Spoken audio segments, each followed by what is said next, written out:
El fin de una era, porque se separaron de Beatles. La compleja verdad.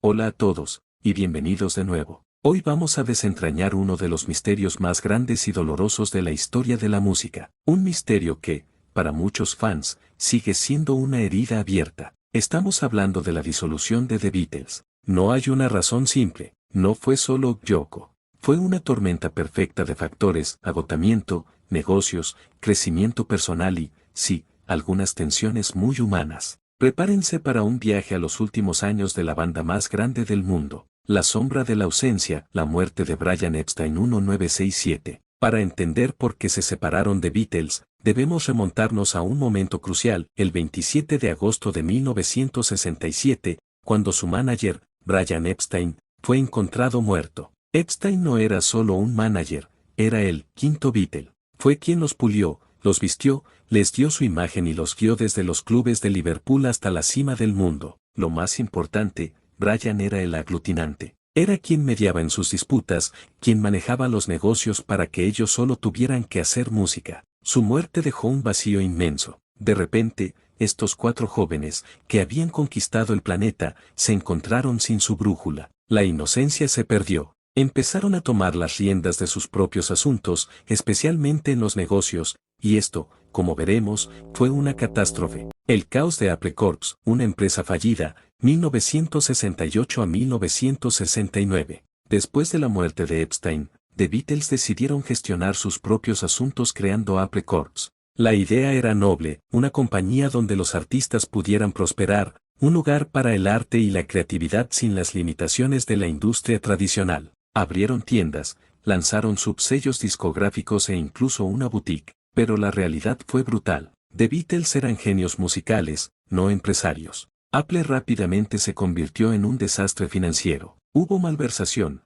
gastos excesivos y una completa falta de estructura. Las reuniones de negocios, que Brian había manejado discretamente, se convirtieron en sesiones de gritos, discusiones y resentimientos. Las finanzas de la banda, que alguna vez fueron estables, comenzaron a ser un dolor de cabeza constante. Este estrés empresarial añadió una enorme capa de tensión a las ya cambiantes relaciones entre los cuatro. Las grietas creativas, cuatro músicos, cuatro direcciones, 1968 a 1969. Al principio, John y Paul eran el dúo dominante, la fuerza creativa detrás de casi todos los éxitos. Pero a medida que maduraron, los otros dos, George y Ringo, también crecieron exponencialmente como compositores e individuos. George Harrison había estado guardando composiciones maravillosas durante años, pero constantemente se sentía opacado y menospreciado por Lennon y McCartney. Canciones como While My Guitar Gently Weeps o Something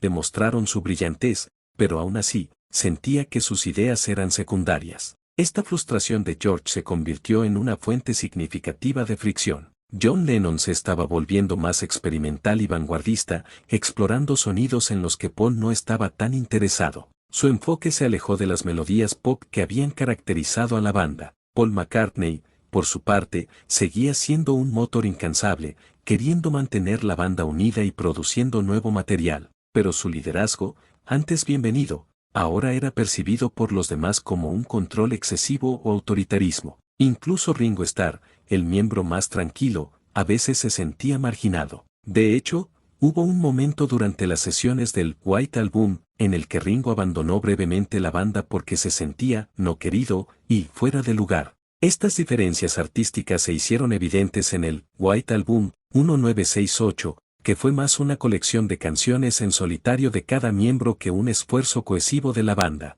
Cada uno a menudo grababa en estudios separados o con otros músicos, en lugar de los cuatro juntos. El espíritu de colaboración se estaba desvaneciendo. La entrada de Yoko Ono, un catalizador injusto, 1968 a 1969. No se puede hablar de la ruptura de The Beatles sin mencionar a Yoko Ono. Aunque a menudo se le ha culpado injustamente de la separación, es más preciso decir que fue un catalizador, no la causa principal. Cuando John Lennon se enamoró profundamente de Yoko Ono, su vida cambió. Yoko comenzó a acompañarlo a las sesiones de grabación, algo sin precedentes en el círculo íntimo de The Beatles. Para los otros miembros, esta presencia constante fue una intrusión. Interrumpió la dinámica de los cuatro hombres, el santuario sagrado que había sido el estudio de grabación. John y Yoko eran inseparables, y la atención de John se centró cada vez más en su relación y en los proyectos artísticos con ella, en lugar de en la banda. Esta nueva lealtad de John hacia Yoko,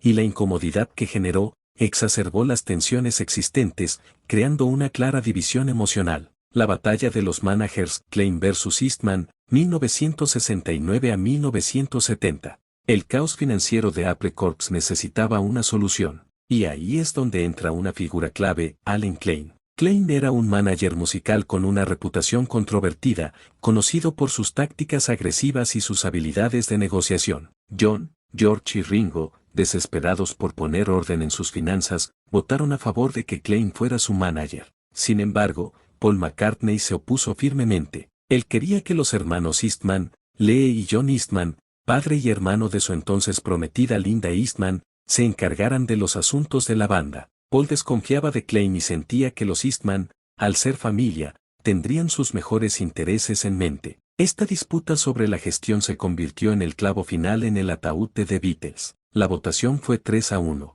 John, George y Ringo se unieron contra Paul, creando una herida profunda que era casi imposible de sanar. Paul se sintió traicionado y aislado, y esta discrepancia legal y personal los llevó a los tribunales. El problemático, Let It Be y el final oficial, 1969 a 1970. Las sesiones de lo que se convertiría en el álbum, Let It Be, originalmente llamado Get Back, fueron un calvario. La idea era volver a lo básico, grabar en vivo, sin trucos de estudio. Pero la atmósfera estaba cargada de tensión, discusiones y desconfianza. El director Michael Lindsay capturó esta ruptura en el documental original, Let It Be, y el posterior, Get Back, de Peter Jackson ofrece una visión más matizada, pero aún muestra el deterioro. Aunque grabaron lo que sería su último álbum juntos, Abbey Road, 1969, que a menudo es visto como su canto de cisne y un intento de reconciliación, las grietas ya eran demasiado profundas. Las sesiones de Abbey Road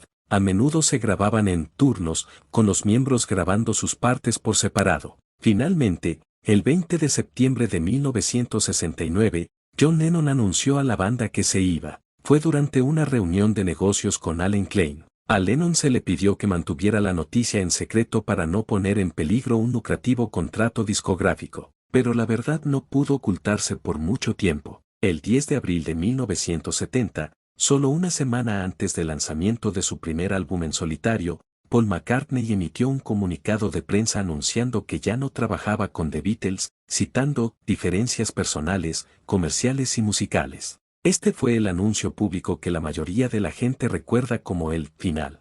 Sin embargo, el proceso legal de disolución duraría hasta 1974. Más allá de la culpa, agotamiento y madurez. Es fácil buscar un culpable, señalar con el dedo. Pero la realidad es que The Beatles simplemente crecieron y evolucionaron como individuos. Después de una década de intensa convivencia, de vivir bajo un microscopio global, de giras implacables que les robaron la capacidad de escuchar su propia música, y de presiones inimaginables, el agotamiento era total. Pasaron de ser los cuatro chicos de Liverpool a hombres con familias, ambiciones individuales y visiones artísticas distintas. La banda, que una vez fue su refugio, se había convertido en una jaula de oro. La separación, aunque dolorosa, fue en muchos sentidos inevitable. Fue el resultado natural de cuatro talentos gigantes que necesitaban espacio para explorar sus propios caminos. El legado perdurable. La ruptura de The Beatles fue un final amargo, pero el legado que dejaron es inmortal. En menos de una década, cambiaron la música, la moda, la cultura y la forma en que el mundo veía el arte. Nos dieron una banda sonora para una era de cambios, y sus canciones siguen resonando hoy. En última instancia, la historia de su ruptura es tan compleja y fascinante como su música. Una lección sobre las presiones de la fama, la dinámica de la amistad y la inevitable evolución de los seres humanos. ¿Qué opinas sobre la ruptura de The Beatles? ¿Hay algún factor que creas que fue más decisivo? Déjanos saber en los comentarios a continuación. Nos encantaría escuchar tu perspectiva. Si disfrutaste de este análisis y quieres seguir explorando las historias detrás de la música, dale un me gusta a este video, suscríbete a nuestro canal y activa la campana de notificaciones para no perderte futuros contenidos. Gracias por acompañarnos hoy, y nos vemos en el próximo video.